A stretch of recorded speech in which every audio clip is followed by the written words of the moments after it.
Hi, and welcome to another episode of Building a Boykos. As you can see, it's just me right now.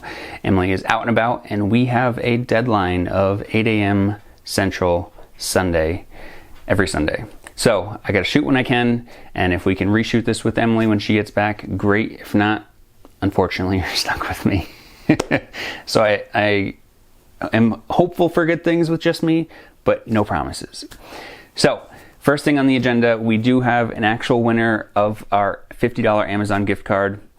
We reached out to Tony. He said he would watch. We reached out again and didn't hear anything. So I'm guessing he didn't have time to watch it. Sorry, Tony. Love you.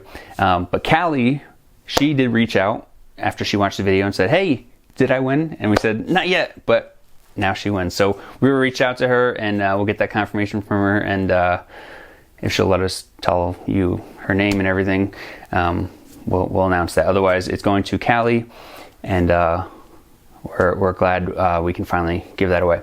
So this week we're going to continue work on the electrical in the bedroom. I'm going to talk about a few different things, running wires all the way back to the panel, wiring a couple different outlet types, and that should be pretty much it. You'll see some time lapse and some things like that because, again, it's just me and I'm just shooting what I'm doing during that process. So if you have any questions or anything, I'm not an electrician, I promise. But as I always say, I know a little about a lot. And this is my own house, so I'm willing to accept the risks, but I've done this so much that I'm fairly confident that I know what I'm doing. So any questions or comments about what I'm doing, please leave them in the section below. Reach out to us directly. Happy to help in any way we can. Thanks, and can't wait to talk to you after. All right, so I'm just getting my tools in and gonna get some organization done. A lot of these wires just need to get some staples put in, and this isn't something necessarily needs to get done now, but it's something that the inspector is going to look for when they come through and check out all our wiring, our outlets, just to make sure that the wires can't get pulled through after drywall's up and things like that, because that can obviously lead to a lot of issues. So just, again, stapling, putting some new wires in, making sure everything's in there snug. And the next thing I'm going to be doing is looking at our HDMI cable coming from our TV over to this outlet box. Got to drill a bigger hole just because the HDMI cable can't fit through the traditional outlet holes. And so just gonna again do some more cable management, putting some staples in and making sure this HDMI cable can't get pulled through one way or the other, and giving us ample space on both sides to plug in the TV and any peripherals we have down the line. Next thing I'm going to be doing is just measuring center in the room. I have a pretty good idea where it is just based on the existing light, but just want to make sure that we're dead center for the new light fixture that's going to be going in here. It's pretty close, but not exact. So running the wire over there for the switch that's going to control that light. Got to drill a few holes to get the wire over to there. And I'll be putting in the junction box for the light in at a later date. Just want to try to get some of the wiring done here. The next thing I'm going to be doing is figuring out how we're going to get power over to here. But first things first, we're going to go ahead and label each of these wires so that I know when I come back later which one controls which, what controls the light, which one's going to the outlet, and where power is going to be coming from. So now I'm going to start working on our home run, which just entails running the wire directly from the circuit breaker to the area we need power. And don't mind all of our pipes and whatnots here. This is an old house that's been retrofitted a few different times. So just drilling a hole through a few different joists. When you drill holes, you just want to make sure you're in the center of the joist. You don't want to be towards the top or towards the bottom, because then you can lead to structural issues. So just pulling this through and snaking it in a way to hopefully not make it look too bad. But as you can see by our panel, we have a ton of wires. So when wiring an outlet, the way I always remember is on here, this is a specialty outlet. We're going to put in 2 plugs, and then it has USB chargers as well. So these are going to be next to the bed stands. But even if this was a regular outlet, which I will show you, there's a silver and a brass. So the way I always remember it is brass with black, so black wire goes into brass, so you know the B's, and then silver, it's closer to white. You know, it's kind of like a, I don't know, it sounds silly, but when you've done this so many times, you just try to think of things that make it easier for you to wire things correctly. So black with brass, white with silver, and you're good to go. And then there's usually a green ground where you connect the bare copper wire, which is always ground. So we're gonna do this outlet. So when opening these up, obviously be careful with your hands. For those of you that don't know, I sliced my hand really bad last year on a with a razor knife, so just be careful. As long as you're going with the wire, you know, so straight down, your chances of actually slicing the sleeve on the individual wires is pretty slim. You don't want to go perpendicular to them. Sometimes you have to when if you don't have wire strippers, but I wouldn't recommend it because it can lead to more issues. So I'm gonna take off the insulation on these. So normally, at least in West Minnesota here, you wouldn't connect the outlets or make any final connections until the first electrical inspection, where they would go look at your wires, make sure they're pigtailed, which just means, you know, they're turned in, ready to go. And even if they didn't come in to inspect that, when people are drywalling, you know, you want to be able to get around the box, and if these are right up against the boxes here, they're going to drywall around it, and then this isn't going to have anything to sit on top of. So I'm just doing this just so that we have some working outlets, because drywall is not imminent. It's not like it's going to happen next week. And then when it does happen, you know, I would unscrew these so that they would sit out, and then they would just, you know, drywall around them. So, and then you want to get yourself a good pair of wire snippers. This is I think a 6-in-1. So pliers at the top, different gauge wire strippers throughout, both for stranded and solid wire. You got cutters, and then in here you can actually stick some wire through these holes to make your bends, things like that. So pretty nifty tool. So this is 14 gauge wire, and it tells you right down here, you know, if it's solid, you're gonna go here. If it's stranded, you're gonna go based on that guy. So we're going solid, and we know this is 14 gauge wire. And 14 gauge wire is rated up to 15 amps, which is most typical for residential plugs, things like that. The only time you go up to 20 amp is dedicated circuits for appliances like your refrigerator, microwave, your bathrooms typically, just because you plug in your hair dryers there, and then sometimes in garages if you have, you know, a lot of power tools hooked up, you want to be able to run them without the lights dimming down because you're using so many amps. So just about done here.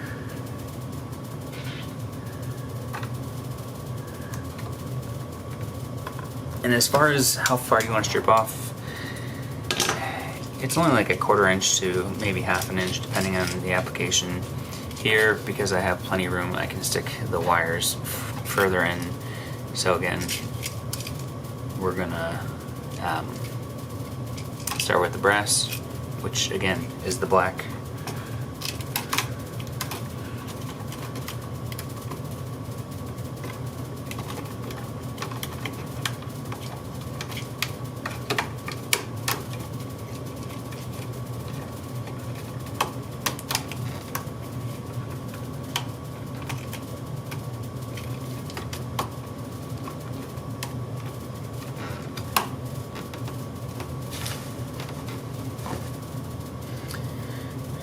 Go ahead and screw it, tighten it down.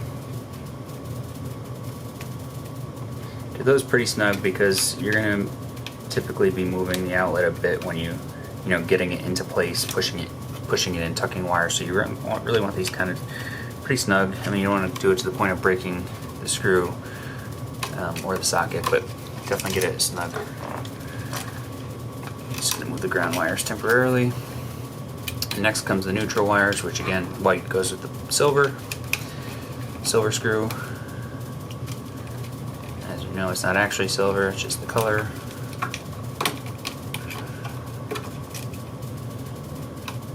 And then I'll move the camera here shortly so you can kind of see what the wiring looks like.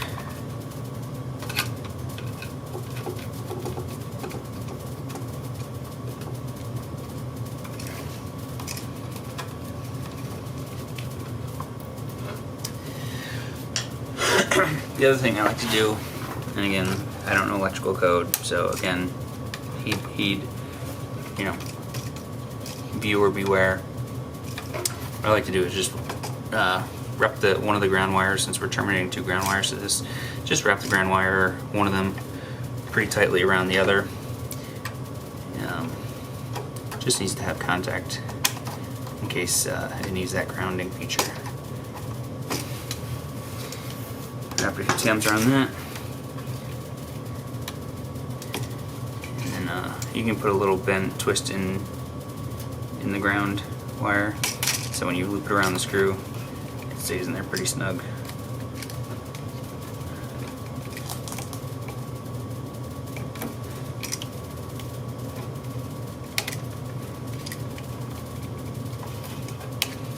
So that's in there. And usually when you create the hook for certain applications, even for the hot and the neutral, you want to have the hook going the rotation of the screw when you're screwing it in. This way it won't try to push out as much as if you went the other way, counterclockwise. When you're screwing it in, it's going to push that wire out of the way. So I'm going to move the camera so you can see the wiring. So there's our black or our hot wires coming into the brass screw, our neutral coming into the silver, and then down below here you got the neutral, or sorry, I apologize, the ground. And that's what I was talking about with the other ground wire. I just wrapped it around the other ground. Should be plenty enough contact for that feature. So now I'm going to show you how to wire in a regular outlet that doesn't have any fancy connections or what you would see in most homes. So again, just slicing with the direction of the wires. This way it cuts down on your chances of nicking any of the shielded wires. And you want to cut that insulation back as far as you can. I know it's pretty hard when you're working inside of a little box here, but it just gives you more flexibility with working with these wires. Especially if there's a lot of wires coming into a junction box, which we do have with the switch above us.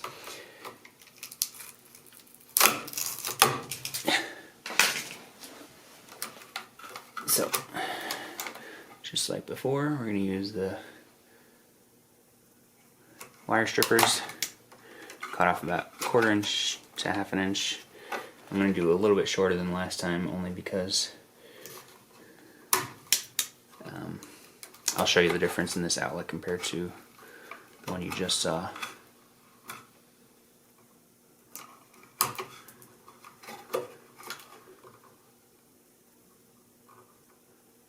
Again, these are 14 gauge wires, rated for 15 amps max. So if you're going to be doing a lot of wiring, you want to get the contractor box just because it's going to be cheaper per outlet. I mean, these things are pretty cheap anyways. You can probably get them for 75 cents a pop.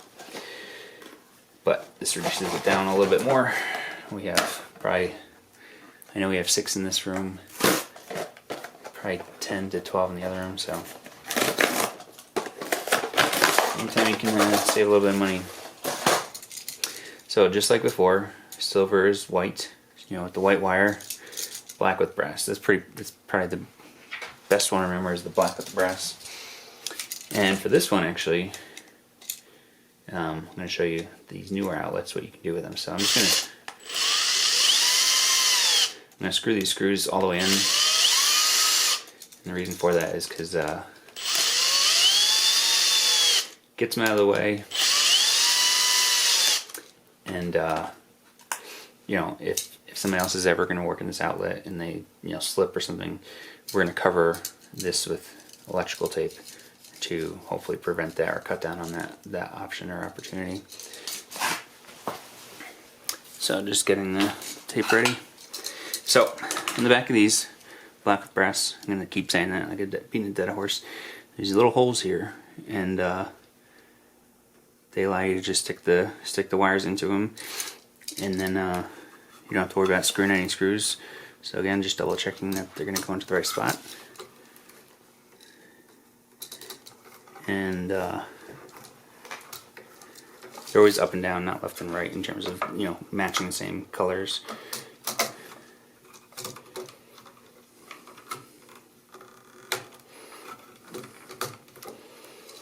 And then I'm going to do the same exact thing I did before. I'm going to take this ground wire and wrap it a bunch around this guy.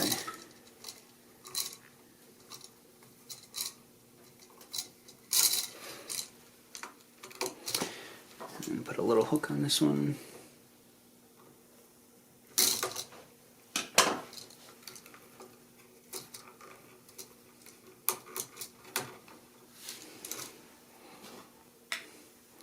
And then screw this in pretty snug.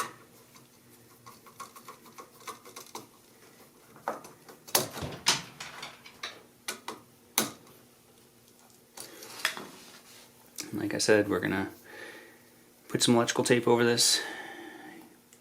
You may or may not have to do this, but this is just that's Titan. It's dinner time. We're late.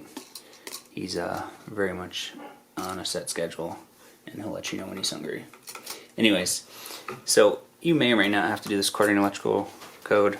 I always like to go above and beyond, especially when it comes to safety measures, because you never know who's going to be opening or looking at this outlet at some point in time.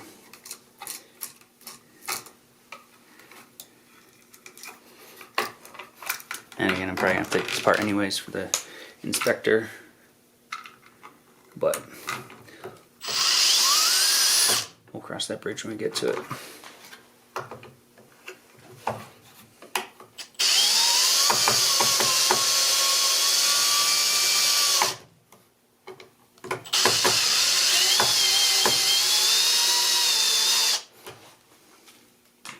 Just like that, you got an outlet.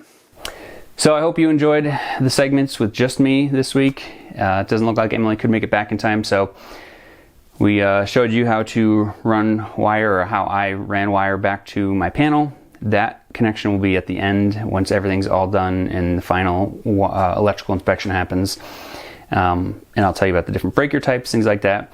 But today you got to see how to wire an outlet, you know, the proper techniques, things that I like to do for safety, and you saw that we're putting those USB chargers, which again, that's a pretty cool feature, especially in today's day and age with all the smartphones and tech and things that you just need the USB, that you don't really want to carry around that little block everywhere you go and hope that somebody, you know, has that available. So that's it for this week, guys. We really appreciate you following us and giving us feedback, and can't wait to talk to you next week. Bye.